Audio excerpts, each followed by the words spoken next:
3H का question number 7।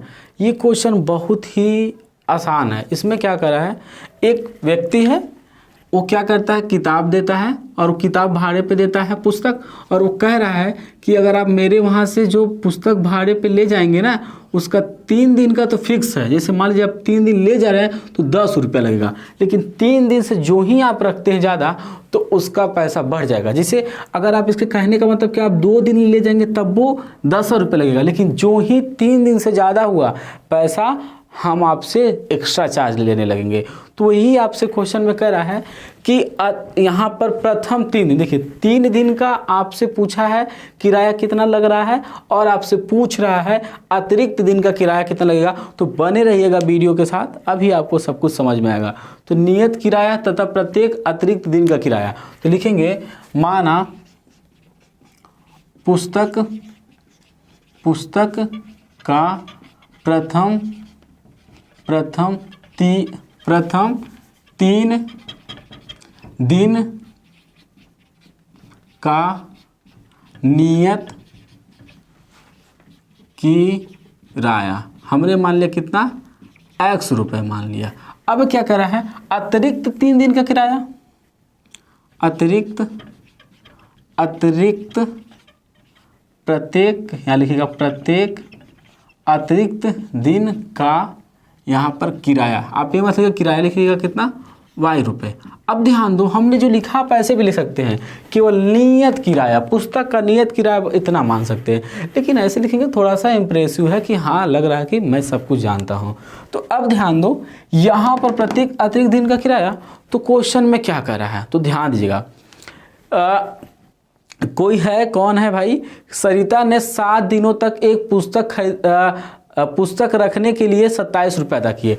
देखिए first शर्तानुसार कौन है भाई, सरिता है। फर्स्ट शर्तानुसार सरिता भैया कितने दिन किताब ले गई थी, सरिता 7 दिन किताब ले गई थी। तो लिखिएगा 7 दिनों का किराया, 7 दिनों का किराया कितना दिया उन्होंने, 27 रुपये। एक बात बताओ, ये जो बात बताओ अगर ये समझ गए तो सब समझ गए। वो सरिता कितने दिन किताब ले गई थी, 7 दिन। सरिता 7 दिन ले गई थी, तो आपको इसे बांट देना है। कितने दिन का फिक्स किराया है, 3 दिन को बांट दो, 3 दिन के बाद कितना बचा, 4 दिन। आप हमेशा बांट दो। नियत कितने दिन का है, 3 दिन का है ना, तो 3 को लिख दो, अब 3 के बाद कितना बचा है, 4 दिन। तो अब ध्यान दो, 3 दिन का किराया कितना हो रहा है, x। देखो 3 दिन का किराया कितना है, x रुपये। अब 4 दिन का किराया मुझे नहीं पता है, तो ध्यान दो, प्रत्येक अतिरिक्त दिन का यानी 1 दिन का किराया अगर हम कहें 5 रुपये है, तो 10 दिन का किराया कितना होगा। तो आप कहेंगे सर 50 रुपया। हम कहेंगे कैसे सर, क्योंकि इसमें गुणा, 1 दिन का 5 रुपये तो 10 दिन का 50 रुपये। तो उसी तरीके से 1 दिन का किराया, प्रत्येक मतलब एक दिन का किराया y रुपये, तो 4 दिन का 4y, तो प्लस, यानी कि हम कह सकते हैं x प्लस कितना, 4y equal to 27। Equation number first. I hope कि आपको समझ में आया होगा। हमेशा जब भी कितने दिन का फिक्स था, 3 लिख दो, 3 दिन का किराया हमने x माना था, लिख दिया, और क्या 7 दिनों में से 3 दिन ले लिया तो 4 दिन बचा, तो 4 दिन एक्स्ट्रा हो गया ना। तो जब आप पहुंचेंगे तो कहीं हवा अतिरिक्त को छोड़ हाई दे दिए, 3 दिन का वो तो हो गया, लेकिन अब भाई 4 दिन आप एक्स्ट्रा ले गए थे, उसका भरवा दीजिए। तो उसी का भरवा हमें नहीं पता, वही निकालना है। तो ध्यान दीजिएगा, सेकेंड शर्तानुसार क्या कर रहा है, अब कोई और है जो किताब ले जा रहा है, तो सेकेंड शर्तानुसार यहाँ पे क्या कह रहा है, कह रहा है सेकेंड शर्तानुसार कि सुशी ने एक पुस्तक को 5 दिनों तक रखा। तो सुशी नाम की एक व्यक्ति है, लड़की है, वो किताब को कितने दिन रख रही, 5 दिन। तो 5 दिनों का किराया, भाई किराया तो किसने चुराया, कितना वे कर रही है, 21 रुपये। तो अब ध्यान दो, 5 दिन ले गई थी, कितना दी, 21 रुपया। तो हमने क्या कहा, तुरंत ही बिना सोचे समझे, सर हम तो जान गए, सर 3 यहाँ लिख दे और 2 यहाँ लिख दे। हम कहेंगे 2 यहाँ काहे लिखे, कहोगे सर आप ही तो कहे हैं कि 3 तुरंत निकालो क्योंकि 3 दिन का फिक्स है, तो जितना फिक्स है वो उतना हमने सर निकाल लिया। तो हम कहेंगे 2 कैसे सर 5 दिन में से 3 दिन निकाल देंगे तो सर 2 ही है ना बचेगा, आप भी कहा तो हाँ, तो 2 बचा। तो 3 दिन का किराया हमारा x रुपये है, हमने मान लिया। लेकिन 2 दिन का किराया कितना हो जाएगा 2y, क्योंकि एक दिन का प्रत्येक मतलब एक दिन का किराया y रुपये, तो 2 दिन का किराया 2y। हम कंसेप्ट समझाए हैं, तो इसलिए हम क्या लिख देंगे x प्लस कितना 2y और इक्वल टू कितना 21। इसे क्वेश्चन नंबर क्या मान ले सेकेंड।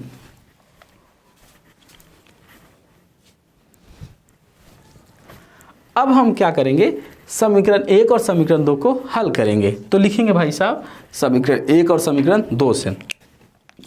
समीकरण 1 व 2 से देखो भाई आप बने रहोगे वीडियो के साथ तो पक्का समझ में आएगा। अगर आप चाहते हो और बेहतरीन समझ में आए तो आपको मेरा हर एक वीडियो पीछे का देखना पड़ेगा, क्योंकि बहुत सारे बेसिक कंसेप्ट हम पीछे वाले वीडियो में बता चुके होते हैं। तो आप ज़रूर उन वीडियो को देखा करिए, नहीं तो फिर कैसे काम चलेगा। और आपको हम बता दें मैं ये जो मैथ पढ़ाता हूँ और टीचिंग के करियर में मेरा 13 से 14 साल हो चुका। आप कहेंगे वक्त आपका एज ही नहीं लग रहा है, वी आर सीरियस, मैं 13 से 14 साल से लगभग पढ़ा रहा हूँ। तो देखिए हमने लिखा समीकरण 1 और समीकरण 2 से, तो ध्यान दो हम इसे हल करेंगे विलोपन विधि से। तो जब विलोपन विधि से हल करते हैं तो पता क्या करते हैं, देखते हैं कौन बराबर है, चाहे x या y वाले को बराबर। तो कहेंगे सर x वाला बराबर है, तो कहेंगे हाँ x वाला बराबर है, तो कहेंगे हम जादू। तो फिर कहोगे सर x वाला है बराबर, तो जो बराबर रहे अगर उसके चिन्ह भी बराबर हैं, जो बराबर मिला उसके चिन्ह भी अगर बराबर हैं तो हम लिखते हैं घटाने पे। तो क्या लिखेंगे घटाने पर। तो हम जो ही लिखेंगे घटाने पर तो ध्यान दीजिए नीचे का चिन्ह बदल जाता है और ये बीच वाले चिन्ह का कोई मतलब नहीं रह जाता। भाई x में से x जद कुछ बचा नहीं। सर आप भी क्या बात करते हैं, सब छोटी मोटी बात हमको सिखाते हैं, लेकिन हम कह रहे हैं सीख लो। देखो 4 में से 2 जा कितना बचेगा 2y, और यहाँ पर 21 है तो 27 है, 27 में से 21 जा कितना बचेगा 6 बच गया ना। हाँ तो देखो ये जो को नीचे जाता तो यही कैंसिल कर दो, 2 करने 2 2 तिहाई 6, y बराबर कितना आ गया 3। अब बताओ भाईवा हमारा y का मान कितना आ गया 3, तो y का मान कितना आया 3, यानी कि हमें पता चल गया प्रत्येक अतिरिक्त दिन का किराया कितना हुआ 3 रुपये।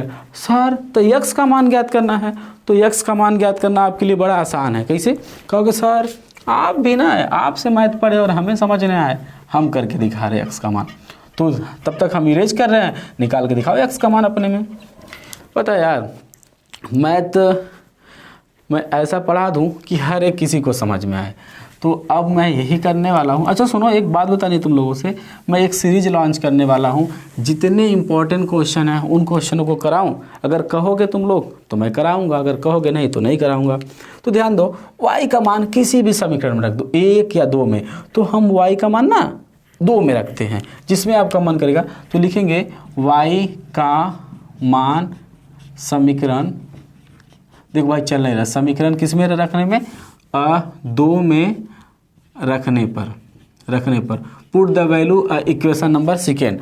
तो अब ध्यान दो y का मान हम किस में रख दें समीकरण 2, तो समीकरण 2 हमारा कितना है x प्लस यहाँ कितना है 2, और देखो भाई यहाँ गुणा है तो गुणा y का मान कितना भाई 3 है, तो यहाँ पर y की जगह हम कितना रख दें 3, और यहाँ पर हमारा 21 है तो गुणा कर भाई x प्लस 2 3 6 कहोगे सर का बता रहे हैं 21, एक उधर भेजे थेयर करो, देखो 21 हो गया, ओके उधर भेजे तो माइनस हो गया, घटाएंगे तो कितना बचेगा भाई देख घटाने नहीं हमको आता है, तो यहाँ पर अब घटाएं 21 में से कितना, तो यहाँ पर बचेगा 5 और यहाँ 1 15, तो कितना आ गया 15। तो यानी कि हम कह सकते हैं तो ऐसे लिखेगा